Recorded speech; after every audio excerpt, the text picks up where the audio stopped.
시편 22편 22절 22절을 보면 내가 주의 이름을 형제에게 선포하고 회중 가운데에서 주를 찬송하리이다 그랬어요. 그래서 여기 지금 회중 가운데에서 주를 찬송하리이다, 찬송한다는 말이 나오잖아요. 근데 이제 우리가 이 22편 봤다시피 앞에 1절에서는 어떻게 나왔어요? 1절에서는 어찌하여 나를 버리셨나이까 이렇게 나오거든요. 왜 나를 버리셨습니까? 왜 나를 돕지 않습니까? 왜 내 신음소리를 듣지 않습니까? 이렇게 이제 시작한다고. 근데 이제 이게 후반부에 올수록 내가 주를 찬송한다라고 하는 것으로 바뀌어요. 근데 이제 시편의 일반적인 패턴이에요. 처음에는 이제 뭐 찬송한다 하다가 너무 괴로워하다가 또 찬송으로 끝나요. 그게 이제 일반적인 시편의 패턴인데, 찬송, 괴로움, 고통, 신음 막 하다가 또 찬송으로 마무리, 이게 이렇게 이제 돌아가요.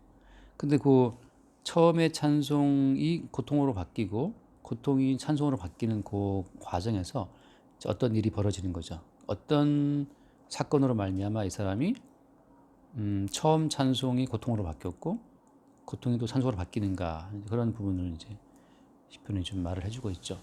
그러니까 우리가 보통 찬송한다 할 때는 언제 찬송하냐 하면, 일반적으로 봤을 때 등 따시고 배부를 때 그때 노래가 나온단 말이죠. 그러니까 이제 처음 찬송할 때는 등 따숩고 배부르고 뭐 걱정거리가 없을 때 뭐 다 좋을 때 이제 막 노래를 불러요. 그래서 우리가 꼬마들이 부르는 찬송 예쁘잖아요. 꼬마들이 부르는 그 노래가 그 대중가요 같은 데 보면 나오죠. 꼬마들은 대중가요를 잘 못 불러요. 동요를 부르죠, 걔네들은. 근데 이제 대중가요 자체는 인생의 쓴맛, 단맛, 막 신맛, 막 그걸 보면서 또 이제 이게 노래가 나오거든. 베토벤으로 딱 그렇잖아요. 어떤 그 고통을, 진한 고통을 담고 뭔가 나온 노래가 베토벤 노래라고 생각이 드는데, 근데 또 웃기는 게 또 마치 맛있는 진한 커피 마시고 그 맛있다 느낌처럼 그렇게 막 진한 고통을 깔고 있지만 또 어떤 향기 같은 게 느껴질 때가 있단 말이지, 그런 또 음악을 들으면. 근데 마찬가지로 이 시편도 꼬마들의 찬송을 시편은 그러니까 크게 보지 않아요. 막 죽을 고비를 넘기고 고통을 당하고 버림을 받고 하는 그런 과정 가운데서 막 사람을 정말 쥐어짜고 누르면서 이게 죽음 속에 들어갔다가 나중에 이상하게 찬송한다는 곡이 나오거든요. 그래서 그 차이가 뭐냐면, 예를 들어서 오늘 그 22절에 보면 22절에 여기 특이한 용어죠. 내가 주의 이름을 형제에게 선포한다. 형제가 나오고, 그다음에 회중 가운데에서 저를 찬송한다. 회중이 나와요. 자, 차이가 뭐겠어요? 1절에서는 내 하나님이 나오고, 내 하나님, 왜 나를 멀리하시고 나를 버리시고 내 신음소리, 전부 다 이제 나라고 하는 한 개체 중심으로 하나님과 상대를 해요. 근데 이제 20일 들어오게 되면 형제에게 선포를 하고 회중 가운데에도 찬송한다. 이 회중, 형제, 나 아닌 다른 이제 우리가 나오죠. 우리 어떤 집단 공동체가 나와요. 이걸 요즘에 제가 설교하고 있는 그 은사, 몸과 지체와 은사라 말하는 그 대목처럼, 성도가 객체로 존재하면, 객체로 있게 되면 이게 모든 것이 고통이고 괴로움이고 슬픔인데, 객체가 아니고 몸의 한 지체로 연합된 상태에서 다시 보게 되니까 그 모든 것이 이제 여기 찬송할 제목으로 바뀐다고 하는 거죠. 그러니까 객체에서 지체로 바뀌지 않으면 인생의 비밀은 풀리지가 않아요. 왜냐하면 객체로 나를 보게 되면, 왜 태어났어? 왜 이렇게 사는 게 힘들어? 잠깐 뭐 좋은 게 있지만 또 괴로워? 결국은 죽을 걸, 흙으로 갈 것을 왜 태어났는가? 그래서 욥기에서 말하자, 욥이 말했던 그 인생의 좋은 옵션 몇 가지 있잖아요. 제일 좋은 옵션은 안 태어나는 거. 그 다음 좋은 옵션은 잉태됐다 하더라도 엄마 뱃속에 죽는 거. 그 다음 세 번째 좋은 옵션은 태어나자마자 바로 죽는 거. 이제 그렇게 말하거든요, 욥이. 너무 힘드니까. 근데 개체로 나를 보게 되면, 그러니까 독립적인 존재로 나를 파악하게 되면 정말 사는 게 의미가 없어요. 근데 중요한 건 뭐냐면, 이 땅에 우리가 우리 어떤 자원하는 마음으로 태어났냐고, 그죠? 그게 아니란 말이지. 어떤 개그우먼이 그런 말을 했다 그러는데, 뭐 연말 무슨 연예 대상 같은 거 했어요. 나 그거 못 봤는데, 아무튼 요즘에 그건 관심 없으니까. 근데 연말 대상 말할 때 한 개그우먼인가 가서 그런 말 했대요. 아빠 엄마가 열심히 사랑해서 내가 태어났다 뭐 그런 말을 했다. 그래서 다들 웃었다 그러는데 엄마 아빠의 사랑의 결과로 내가 만들어졌네. 이런 젠장 내가 원해서 내 원함도 아니고 두 양반 좋아서 그러는데 내가 태어났는데 사는 게 또 고통이라 이게. 그러니까 이제 이게 따지고 보면 우리는 개체가 아니고 어떤 수없이 많은 어떤 이 그물망 속에서 우리가 태어났단 말이죠. 그래서 이제 우리가 이 땅에 태어나게 된 그 수많은 그물망, 경륜이라 그러는데 그 시줄 날줄을 엮임 가운데 태어났다. 그래서 결국은 어떤 관계성 속에서 우리를 본다고요. 물론 이제 대충 내가 볼 때 서양 같은 경우에는 난 생각하다 난 존재한다고 이제 자기중심으로 모든 걸 보기 때문에 다 개체화돼 있지만 성경을 보게 되면 그렇지가 않아요.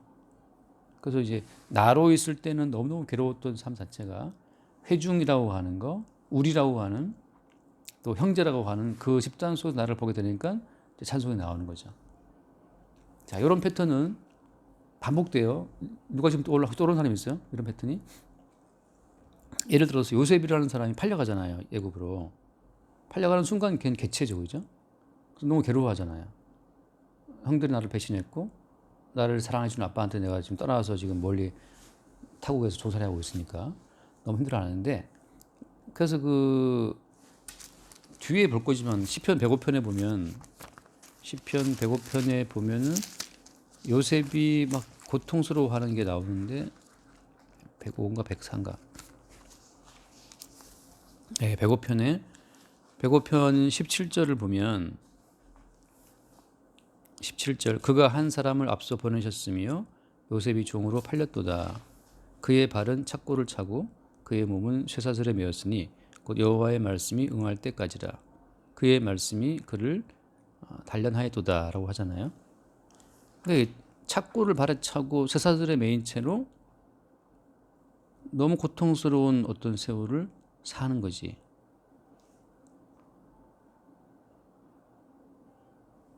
그런데 이 고통스러운 감옥에 갇힌 채 착고를 차고 사슬을 메어 살아가는 이 삶 자체가 나중에 요셉은 그걸 어떻게 해석을 해요?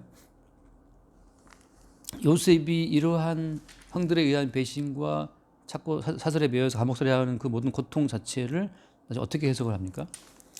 그 해석 자체가 그로 하여금 자유를 주고 찬송케 하는데 창세기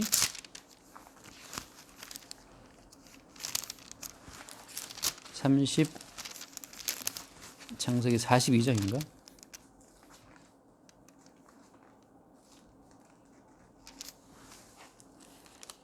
43장 아닙니다. 45장이다. 45장. 창세기 45장 봅시다. 4절부터 보면 45장 4절 요셉이 형들에게 이르되 내게로 가까이 오소서. 그들이 가까이 가니 이르되 나는 당신들의 아우 요셉이니 당신들이 애굽에서 판 자라. 당신들이 나를 이곳에 팔았다고 해서 근심하지 마소서. 한탄하지 마소서. 하나님이 생명을 구원하시려고 나를 당신들보다 먼저 보내셨나이다. 뭐라고 하냐면 하나님이 보냈다. 왜 보냈어요? 하나님이 생명을 구원하시려고 누구 살리기 위해서 그런 거예요? 이스라엘 자체 그 7절 말씀 하나님이 큰 구원으로 당신들의 생명을 보존하고 당신들의 후손을 세상에 부으시려고 나를 당신들보다 먼저 보내셨다. 그러니까 당신들의 후손을 위해서 내가 왔다. 당신들의 생명을 위해서 왔다. 8절 그런즉 나를 이리로 보낸 일은 당신들이 아니요 하나님이시라. 그래서 요셉은 개체로 자기 인생을 파악하지 않고 이스라엘의 생명을 보존하고 이스라엘의 생명을 구원하기 위해서 내가 미리 보내졌다라고 하는 형제들 가운데에서 자기의 존재의 의미를 찾았어요. 그게 이제 하나님 알게 하신 거죠. 그러니까 나의 개체로 나를 보게 되면 내가 여기 지금 왜 있지? 내가 이런 삶을 왜 살고 있지? 그게 납득이 안 가는데 하나님의 뜻 가운데서 나는 지금 이스라엘의 큰 어떤 형제들 가운데 회중 가운데 내가 있다는 사실 그 회중 가운데 내게 주어진 하나의 역할 때문에 있다는 사실로 자기를 보게 되죠. 그러니까 형제 속에서 나 회중 가운데에서의 나 이걸 다른 말로 말하면 언약 속의 나인데 언약이라고 하는 큰 그림 속에서 나의 위치를 보게 되니까 그때 이제 찬송하게 되는 거죠.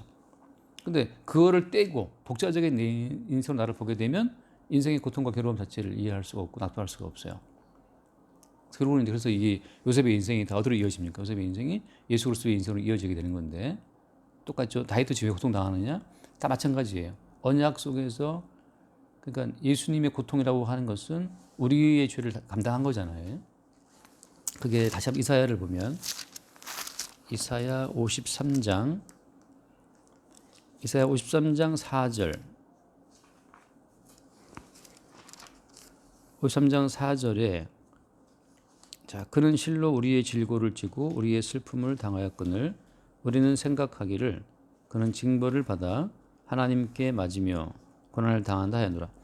여기 보면 그 4절에 우리의 질고를 지고 우리의 슬픔을 당했다라고 하거든요. 그러니까 이거 이제 예수 그리스도를 다 보여주는 예언적인 말이잖아요.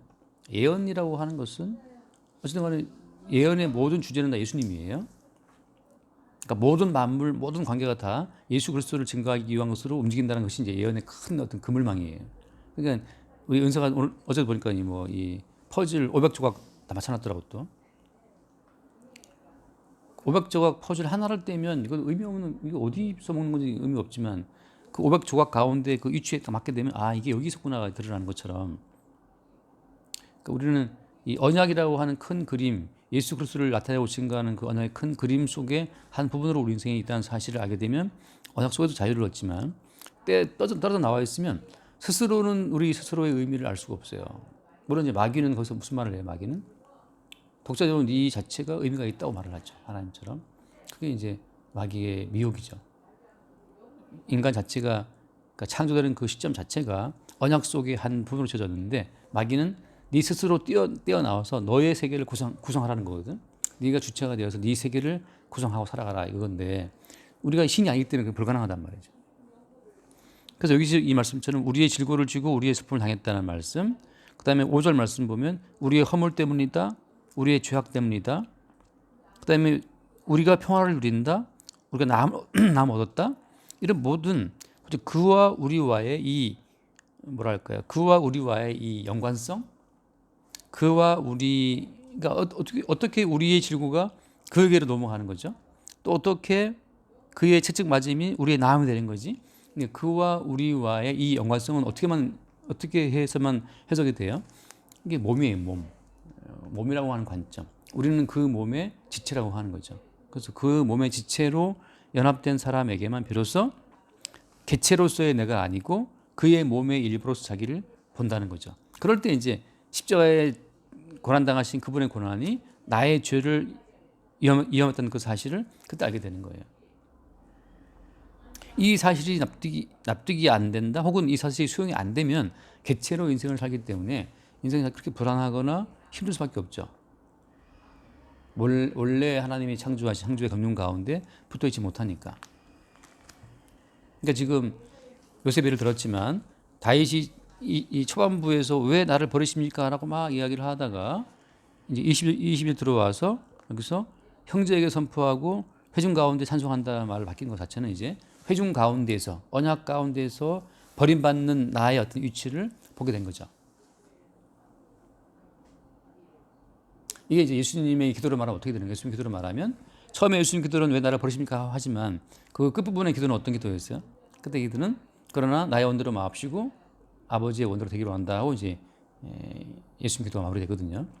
그러니까 나의 원과 아버지의 원, 나의 원이라는 것은 말하자면 여기 예표로 보자면 하나의 개체적인 어떤 입장을 말한 거지만 이제 아버지의 원이라고 하는 것은 언약 가운데의 한 부분, 언약 가운데에 감당했어야 될 예수님의 사명을 이제 주님께서 받아들이는 거죠. 마치 요셉이 팔려간 것 자체를 그 이스라엘의 생명을 보존하기 위한 것으로 받아들이는 것처럼.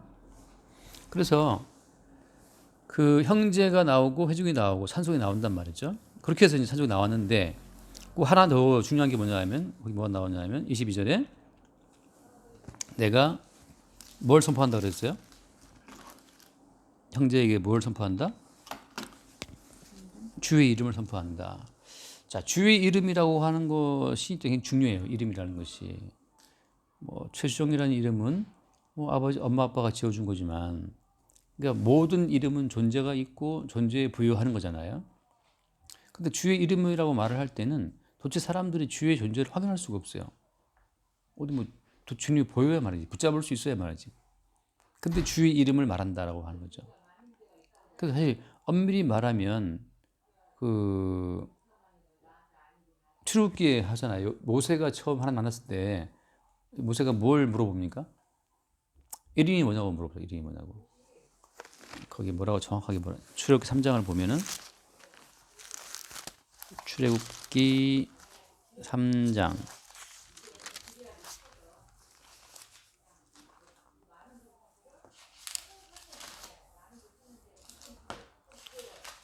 13절 말씀 보면 3장 13절 모세가 하나님께 아뢰되 내가 이스라엘 자손에게 가서 이르기를 너희의 조상의 하나님이 나를 너희에게 보내셨다 하면 그들이 내게 묻기를 그의 이름이 무엇이냐 하리니 내가 무엇이라고 그들에게 말하리이까. 하나님이 모세에게 이르시되 나는 스스로 있는 자이니라. 이게 무슨 얘기예요? 이름을 물었는데 이름이 뭐냐 물었는데 난 스스로 있는 자다. 수영자매가 스스로 있으면 수영자매 이름을 본인이 짓겠지만 엄마 아빠 의에 태어났기 때문에 엄마 아빠 이름을 부여해 준 거죠. 그리고 지금까지 그 이름이 뭐 괜찮아 써온 거고 만약 말 만들었으면 이름 다 지웠겠지. 최수영 아니고 최다이아몬드로 바뀌었겠지만 뭐 괜찮게 그냥 써온 거잖아요. 그러니까 항상 존재를 준 자가 자기가 만든 존재의 이름을 부여하는 거거든. 근데 하나님께서는 스스로 있는 분이기 때문에 그 누구도 하나님께 이름을 부여할 수 없어요. 그게 주의 이름이에요.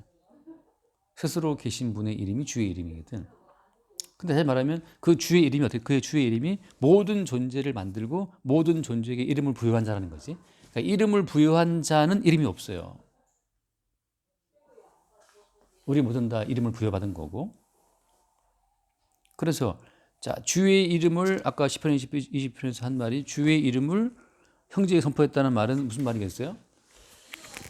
객체로서 너희들이 나는 누구인데 나는 지금 괴로운 인생 살고 나는 힘들고 나는 너무 힘들어 뭐 슬퍼 어쩌고 뭐 다양한 반응이 있다고. 근데 그렇게 네가 슬픈 이치에 있게 된 거, 너를 그 슬픈 이치에 있게 해둔 어떤 존재가 있다는 거죠.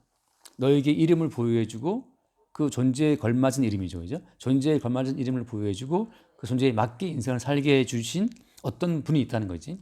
그분이 무엇? 그분이 주의 이름이라는 거죠. 주님께서 이 땅에 자기의 어떤 살아계심을 나타낼 때 그게 이름이에요. 이름. 그래서 예수님의 별명이 뭐예요? 예수님의 별명이 주의 이름으로 오시는 이에요. 주의 이름으로 오시니. 주님은 보이지 않고 스스로 계신 분이지만 그분이 지상에 당신의 모습을 나타낼 때는 주의 이름으로 나타난다는 거죠. 이름으로. 이름만으로 역사하시는 거예요. 그래서 엄밀히 말하면 주의 이름은 없는 이름이에요. 다만 뭐야? 없기 때문에 주의 이름이라고 하는 거죠. 주의 이름이라고. 그래서 굳이 갖다 붙이면 뭐예요? 그 주의 이름이 스스로 있는 분이야. 그 말은 무슨 말? 모든 존재가 다 그 주께로부터 왔다는 사실을 보여주는 거죠. 그래서 왜 그 우리 그 창세기 보면 아담이 처음 한 일이 뭐예요? 아담의 유일한 업무가 뭐예요? 아담의 유일한 업무가 지음 받고 나서 아담의 첫 번째 그 업무라면 업무가 뭐냐면은 창세기 2장 19절 말씀. 창세기 2장 19절 말씀 보면은 여호와 하나님이 흙으로 각종 들짐승과 공중의 각종 새를 지으시고 아담이 무엇이라고 부르나 보시려고 그것들을 그에게로 이끌어 가시니 아담이 각 생물을 부르는 것이 곧 그 이름이 되었더라. 아담이 모든 가축과 공중의 새와 들의 모든 짐승의 이름을 주니라. 요거는 지금 어떤 겁니까? 실제적으로 그 모든 존재를 창조하신 분은 누구예요? 주님이잖아요. 하나님인데 이름을 짓는 권세를 누구한테 부여했어요? 이름 짓는 것을 아담에게 넘겨줬거든. 그래서 존재를 만드신 분은 주님이지만 그 존재의 이름을 부여하는 것은 아담에게 넘겨줬다는 것 자체는 이게 말하자면 이제 예수께서 행하실 일을 미리 샘플로 모델로 보여준 거예요. 그리스도 예수 안에서 모든 그 만물이 새로운 의미를 가지게 돼요. 이게 새로운 피조물인데 새로운 피조물. 그러니까 새로운 피조물로 나타나게 되는 거죠. 그리스도 예수 안에서 나타나게 될 그 새로운 피조물, 그 피조물이 누구냐 하면 이제 그 뒤에 23절 말씀 돌아와 10편 돌아와서 이거 오늘 다음 끊겠다. 다음 주 한번 더 해야겠네. 23절에 여호와를 두려워하는 너희여 그를 찬송할지어다 야곱의 모든 자손이여 그에게 영광을 돌릴지어다 이스라엘의 모든 자손이여 그를 경외할지어다. 요 야곱의 자손 이스라엘의 자손 여호와를 두려워하는 너희여 이 사람들이 말하자면 아까 말한 것처럼 그리스도 예수 안에서 새롭게 만들어져서 그리스도 예수에 의해서 새로운 이름을 부여받게 될 존재예요. 이 땅에 있는 모든 존재는 다 이미 개체화됐기 때문에 다 지가 왕이고 자기 중심이에요. 결혼을 해도 왜 결혼해요? 나를 위해 결혼하죠. 취업은 왜 하는 거? 나를 위해 하는 거죠. 모든 것이 다 나를 위해 해요. 그런데 이제 가족이란 누구를 위해 한다고 하면 그것이 엄청난 희생이 되고 막 고통이 되는 건데 스트레스가 막 쌓이는 거죠. 나중에 결국은 황혼이혼 해가지고 나를 찾아간다. 나를 찾아 따라가는 여행 하면서 뭐 산티아고인가 뭐 거기 싼 데 가잖아요. 산티아고. 그 더운 나라 왜 가는지 뭐 산티아고 가서 막 정말 싸게 먹으면서 막 싸게 입고 막 그런 사람들이 한 보름 걷다가 이제 막 깨달았고 돌아온 그런 글들 많이 보잖아요. 나 찾기 여행 뭐 그런 것처럼. 사람이 어느 순간까지 남을 위해 봉사한다는 것이 가능해요. 막 그 어떤 사회적인 그 분위기 가운데. 근데 더 하면 이제 더 이상 그 용수철이 끊어버리든지 뭐가 터져버려요. 안 그러든지 죽어버린다고. 결국은 살기 위해서 나 세계로 또 뛰어나오게 돼 있어요. 그러니까 모든 인간 다 기체화되어 있거든. 그러니까 이미 아담과 하와로 인해 선악과를 먹고 그 개체화된 인간은 절대 구원에 이를 수가 없어요. 그러니까 삶의 의미도 모르고 나밖에 모르기 때문에 그 나밖에 모르는 인간은 계속 왜 나를 버리려 나를 힘들게 하냐 따질 수밖에 없는데 이제 회중 가운데서 형제 가운데서 전체 언약 가운데 나를 보게 되면 그때부터 이제 언약 가운데 내가 한 부분이라는 사실을 알게 되는 그 사람들이 누구다? 그 사람들이 여호와를 두려워하고 야곱의 자손이고 이스라엘 자손이라고 하는 거예요. 개체가 아니고 그 몸의 한 지체로 자기를 인식하게 되는 사람들이 이스라엘 자손이라고 하는 거죠. 그들이 이제 어떤 현상이 그들이 뭐 한다? 그들이 여호와를 두려워한다. 그들은 이제 여호와를 두려워할 유일한 대상이 주님이라는 사실을 알게 되는 거죠. 두려워해야 될 유일한 대상. 근데 이제 사람들은 그렇잖아요. 이게 참 어메이징 그레이스 노래 가사 알죠? 어메이징 그레이스 노래 가사에 2절 가사에 보면 그런 가사가 처음엔 그게 뭔 말인지 몰랐어요. It was grace, 다 은혜다. 근데 그 은혜가 뭐냐면 모든 두려움에서 나를 건져준 그 은혜를 노래하거든요.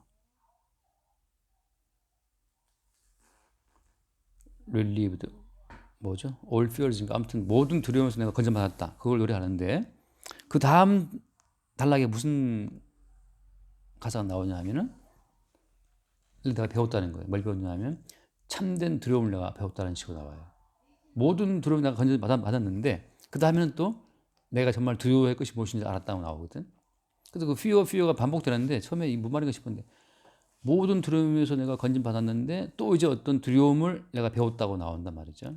그것처럼 이제 그리스도 지체 한 부분으로 연합된 사람의 경우에는 내가 두려워할 것들이 아무도 없다는 사실을 알아요.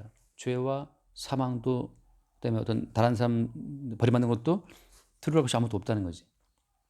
유일하게 두려워할 것은 뭐냐면 너희의 몸과 영혼을 아울러 지옥에 멸하시는 자를 두려워하라 이렇게 말씀하시거든요.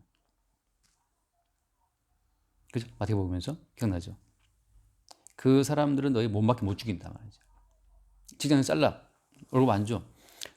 아무튼 생존을 위한 개체의 존재를 위해서 우리는 다 뭐든지 두려워하지만 이게 예수 그리스도의 몸에 합해진 사람 입장에서는 이제 그의 몸에 합해졌기 때문에 이 개체적인 몸의 생존을 위해서 위협하는 그 모든 위협 자체가 그게 의미가 없다는 것을 이제 알게 되는 거예요. 몸과 영혼을 함께 멸하시는 분을 두려워하게 될 그 순간부터.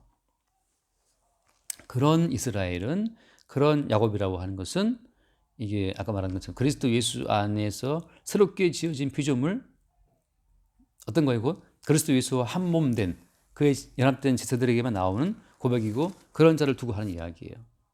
그래서 너희 이스라엘 자손이여 그를 경외할지어다.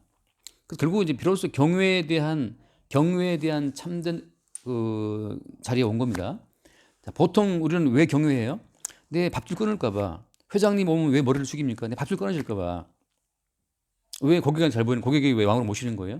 내 돈을 벌어준 자니까.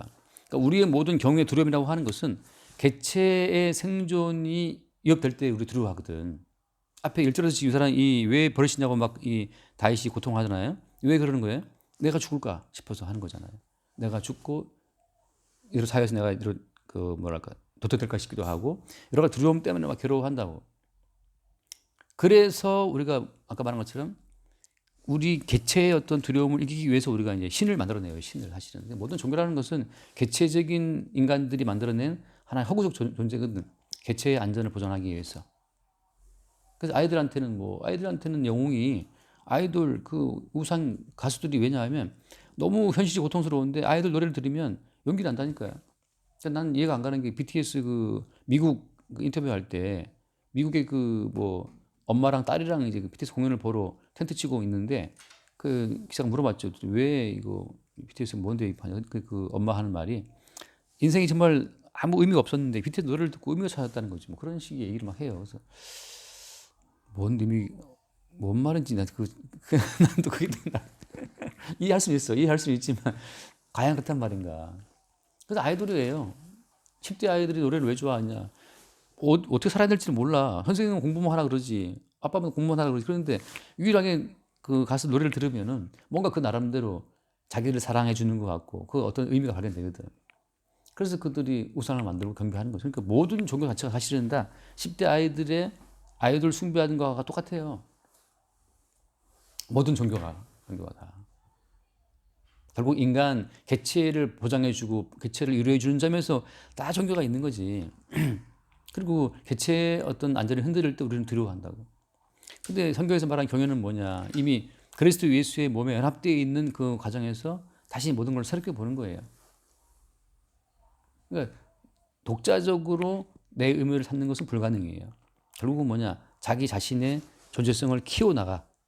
내 존재성을 가수에게로, 사실 가수는 얘를 알아요, 몰라요? 가수는 얘를 몰라. 근데 본인 혼자 그냥 자기 자아를 확대해서 가수를 안고 사는 거지, 그냥. 그 연장선이 게 바알이고, 그게 아세라고, 그게 모든 종교예요. 내가 곧 신이야. 그래서 뭐 부처잖아. 부처 만나 부처 죽여라. 네가 신이니까, 부처니까. 그렇게 말하는 것처럼, 그들 말하는 것처럼. 결국은 다 자기 자신을 위한 모든 것으로 이제 종교가 만들어지고, 그 내를 지키기 위해서 때로는 경외하죠. 어떤 신을 경외한단 말이지. 절에 들어갈 때 뭐 이렇게 뭐죠? 108배도 하고 한다고. 뭐 절 들어가는 그 가운데 문을 뭐라 하죠? 그 가운데 문을 안 다니는 거라면서 옆으로 가는 거라면서 그런 또 다른 법이 다 있어요. 다 어떤 경외심 불러일으키는 하나의 장치들이지. 그래서 그다음 말씀 볼까요? 뭐 24절에 그런 공고한 자의 공고를 멸시하거나 싫어하지 아니하시며 그의 얼굴을 그에 숨기지 아니하시고 그가 울부짖을 때에 들으셨도다.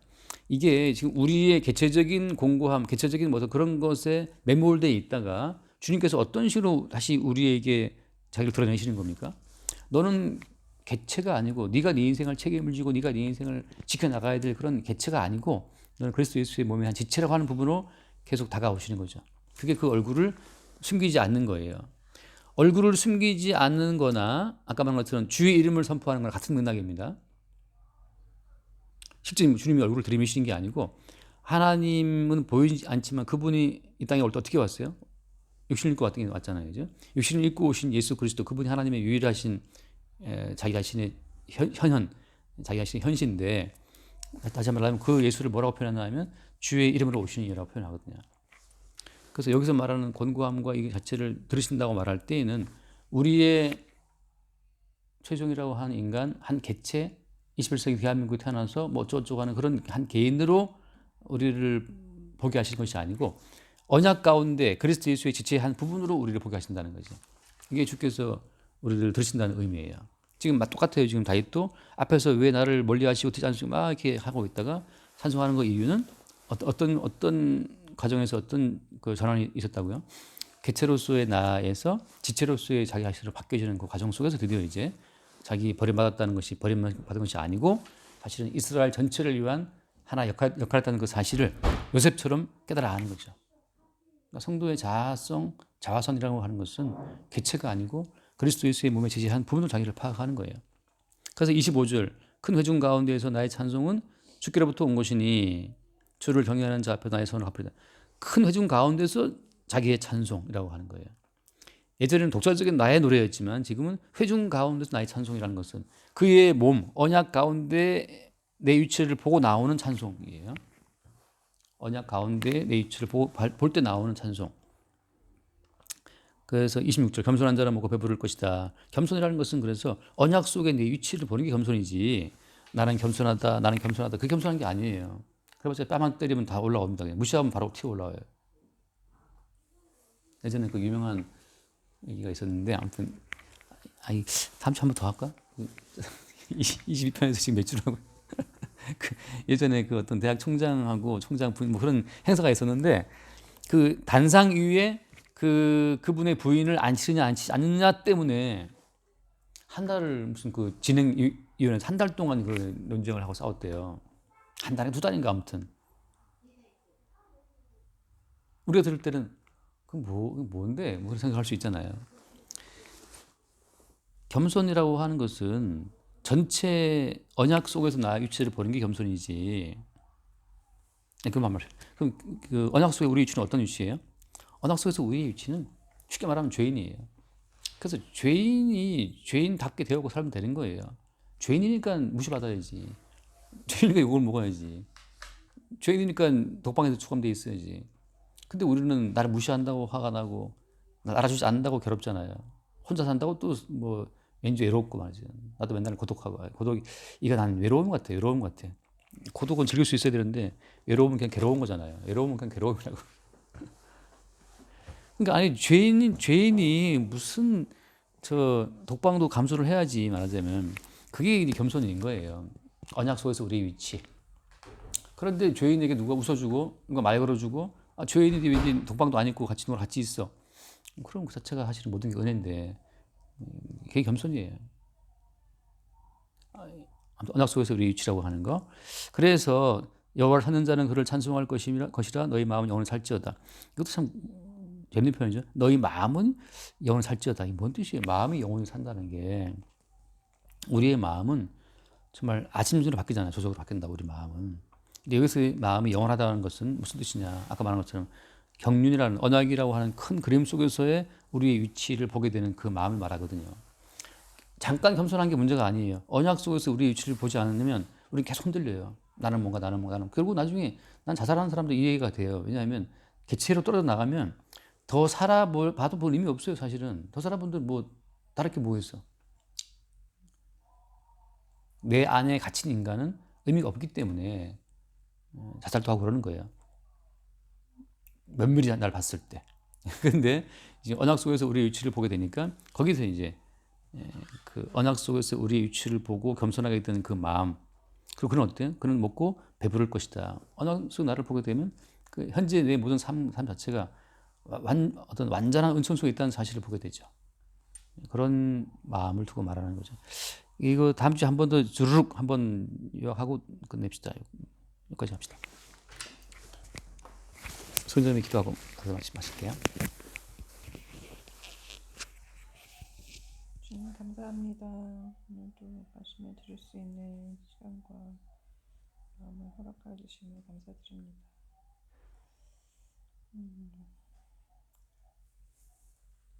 개체로서 아무 의미가 없는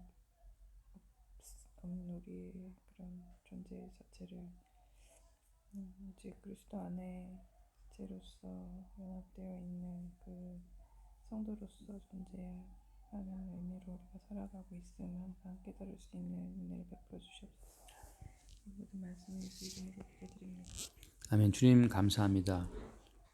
왜 나를 버리시나이까 고통 중에 괴로워했던 다윗의 이 모든 고통이 회중 가운데 형제 가운데서 찬송으로 바뀌는 이 과정을 우리가 지켜봅니다. 날마다 개체로서의 내가 아니라 개체로서 나는 이미 주와 함께 십자가에 못 박혀 죽고 지금 사는 것은 그리스도 예수 안에서 그의 지체의 한 부분으로 사는 것임을 매 순간 새롭게 발견하고 모든 책임을 모든 주권이 주께 있다는 그 진실 속에서 우리가 평안과 또 기쁨과 또 찬송을 주께 드리게 하여 주옵소서. 우리 주 예수 이름으로 기도드립니다. 아멘.